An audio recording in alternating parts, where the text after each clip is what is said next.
Assalamualaikum warahmatullahi wabarakatuh. Ya, pada kali ini kita akan membahas tentang hand feeding, yaitu cara memberikan makan kura-kura menggunakan tangan si kipernya. Simak terus videonya dan jangan lupa untuk di subscribe.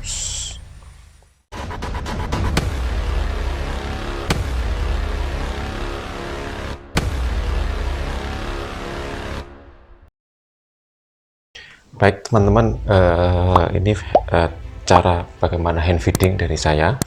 Yang pertama kita siapkan dulu ini peletnya sudah saya siapkan, dan sulcatannya sebenarnya sudah lapar. Pertama kita biarkan dulu mengendus-endus. Nah, hand feeding ini ada beberapa fungsinya. Fungsi yang pertama, kita bisa lebih dekat dengan si sulcatannya. Kemudian yang kedua, sulcata lebih mudah untuk dipelihara, dan juga dia lebih tidak takut ya metalnya kepada orang. Biasanya kan ada sulcata yang ketika lihat orang atau lihat barang jatuh langsung masuk ke tempurungnya, itu karena dia jarang diajari untuk hand feeding. Nah, jadi teman-teman di sini saya sarankan untuk ketika pemberian makan sesekali, seminggu sekali, untuk melakukan hand feeding. Hand feeding ini caranya seperti ini. Nah, ini cara untuk melatihnya dari awal. Kura-kura ini dulu awalnya juga pemalu, dia tidak suka dengan keramaian. Ketika ada orang lewat dia pasti langsung masuk, dan juga itu kan mengganggu untuk proses dia makan. Kemudian berikutnya kita juga bisa mengontrol berapa kali dia atau berapa banyak dia memakan peletnya. Nah, kalau kita kasih peletnya bareng sama teman-temannya, kita kan tidak bisa ngontrol dia makannya berapa banyak. Kita juga harus lihat di situ, ada yang sulcata lebih dominan, ada yang tidak lebih dominan. Dan kemudian berikutnya ketika kita sudah tahu berapa dia sudah makan, misal kayak kalau saya sendiri biasanya 2 genggam saya cukup, ganti dengan sulcata yang satunya. Nah, ini biarkan juga sambil dilihat ya teman-teman di sini. Nah, kadang memakan ini, memakan tangan saya sendiri. Nah, kadang juga dia memakan tangan saya, karena apa? Dia sebenarnya yang tertajam adalah indera penciumannya daripada indera penglihatannya. Jadi mengendus-gendus kemudian dia memakannya ya. Ini sudah hampir habis peletnya satu ini ya. Untuk berikutnya, manfaat yang berikutnya, kita lebih dekat itu sudah pasti. Kemudian yang kedua, kita bisa mengontrol makanannya. Yang ketiga, si sulcata mentalnya bagus ya. Jadi kalau dia sering diajak interaksi, entah dikasih makan atau dia lulus dan lainnya, maka sulcatanya itu tidak gampang takut kepada manusia, dan dia tidak akan stres. Lah, bahayanya ketika sulcata itu stres, biasanya dia tidak mau makan. Dan ini sudah hampir habis 1 genggam. Nanti kita coba sulcata satunya. Tetap terus pantau di channel saya. Yuk, kurang 1, ayo dimakan lagi. Yuk, ini untuk sulcata yang kedua. Ini yang paling pemalu nih. Nah, yang pemalu ini biasanya saya dekatkan seperti ini untuk hand feeding ya, atau feeding handnya, atau memberi makan dengan tangan kipernya. Saya biarkan dia mengendus-endus terlebih dahulu. Jadi teman-teman di sini juga butuh kesabaran ketika melatih si sulcatanya. Ada sulcata yang pemalu seperti dia, lama sekali ya. Ini saya tunjukkan dia lama sekali untuk mengendus-endusnya. Kita tunggu. Biasanya ketika mengendus pertama memang agak lama, kemudian setelah memakannya ini cukup berat karena di atas 20 cm ini sudah ya, cukup berat.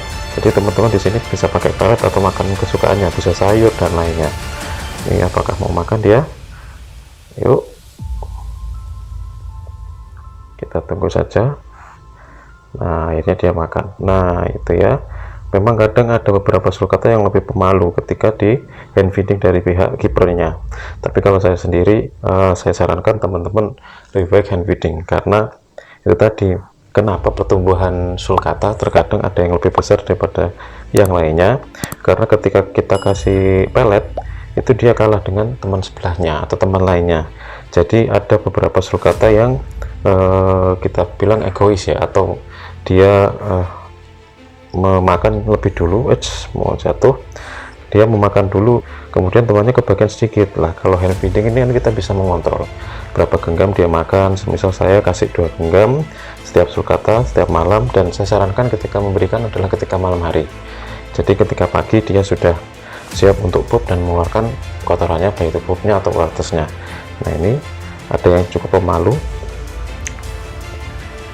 Nah, ini cukup pemalu sih akan ini ya. Yuk dimakan. Nah, Terkadang juga kadang dia memakan itu tadi, memakan jari saya karena dia penciumannya yang paling tajam daripada penglihatannya. Nah, ini sulcatanya cukup bagus untuk penciumannya. Jadi beberapa keeper di sini saya sarankan ketika hand feeding kita juga bisa mengontrol kesehatannya, apakah dia flu ataupun dan lainnya. Ketika flu itu pasti ketika kita hand feeding dia pasti akan memakannya nggak sesuai dengan yang sudah kita atur. Biasanya dua genggam, kok cuma satu genggam, itu berarti dia ada gangguan pada kesehatannya. Kita lebih bisa mengontrol si sulcatanya daripada kita berikan peletnya atau makanannya berbarengan dengan temannya. Tapi kalaupun pagi saya jarang hand feeding, saya kasihkan ketika sudah malam hari seperti ini ya. Kita lihat bersama ini bagaimana caranya hand feeding saya.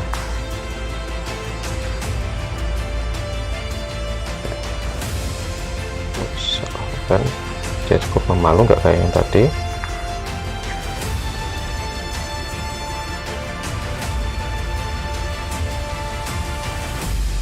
Oke, dia mau habis satu genggam.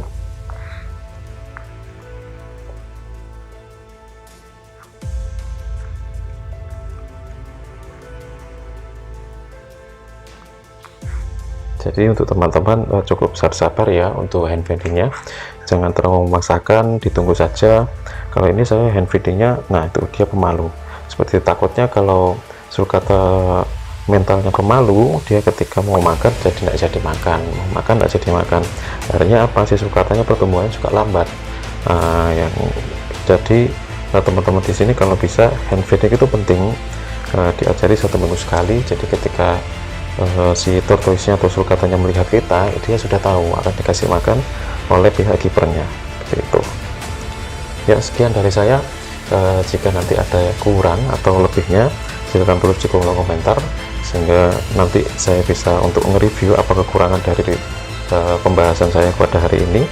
Dan jangan lupa untuk like, subscribe, dan juga share ke teman-teman lainnya ya. Ini kurang sedikit makannya, ayo kita tutup aja.